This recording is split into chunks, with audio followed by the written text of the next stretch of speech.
Okay, so it is a big weekend in Iowa for the 2020 candidates, but a critical question is looming as voters weigh their options. The Washington Post sums it up with the headline, Democrats fret in Iowa. Can Biden beat Trump? If not Biden, then who? You see, the article is outlining some concerns about Biden's gaffes, coupled with the absence of a clear alternative.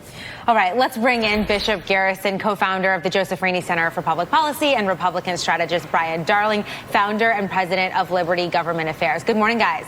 Good morning. All right, so Bishop, these questions about Biden coming on the heels of a new slip-up during a forum on gun violence. Listen to this.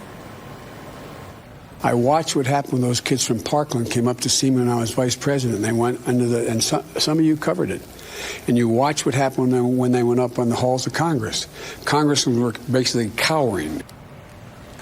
In fact, Parkland took place in 2018. That was after Biden left as vice president. And Bloomberg is reporting that a Biden campaign official said he was thinking about the shooting at Sandy Hook when he said Parkland. So what's your take on these concerns about Joe Biden here? Anything warranted? I don't believe so. In particular, we have to recognize that this is August of 2019, and this is a long and arduous campaign.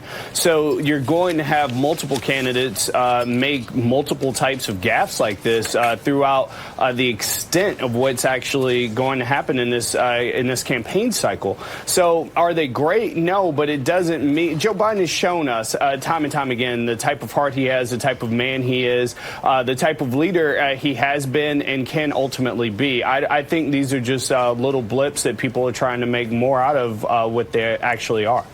So you have the latest polls of Democrats in Iowa, and has Biden, as you can see there, still well ahead of his opponents at 28%. Elizabeth Warren follows in second place with 19%. Kamala Harris is up 4 points with 11%. So you see the polls there. And David Axelrod, who worked with President Obama so many years ago, was mentioning his poll numbers, Biden's poll numbers, and says that he has been durable.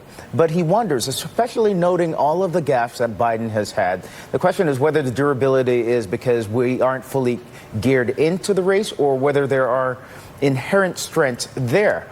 What do you think it is, Brian?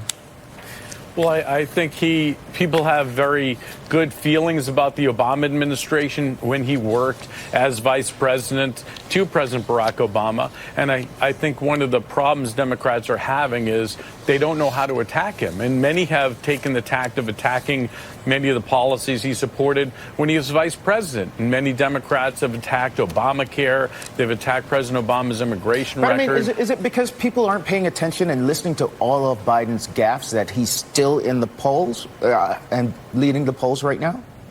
I think people look at the former vice president and think that he's still a strong candidate. Yes, he makes gaffes. So doesn't President Trump. But the bottom line is they're looking at him as a pretty strong candidate, somebody who actually served as vice president in a very popular administration.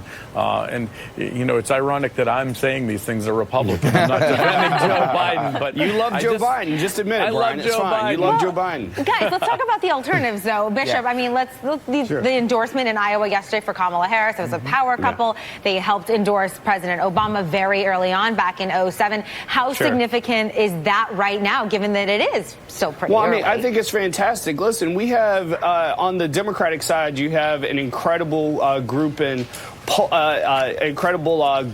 of candidates who any one of them can be a tremendous leader, much better than what we're seeing out of this administration. Of course, Kamala Harris is going to get a great mark. She's been one of the largest states AGs before. She has a proven track record of leadership, of understanding of law and policy. Elizabeth Warren is a tremendous senator. You have Julian Castro is really trying to lead out front and really be thoughtful and innovative with his policy recommendations. So I'm not surprised that what we're seeing actually, I think, is quite healthy for our democracy overall to have these types of strong candidates really having a substantive debate on a variety of these issues.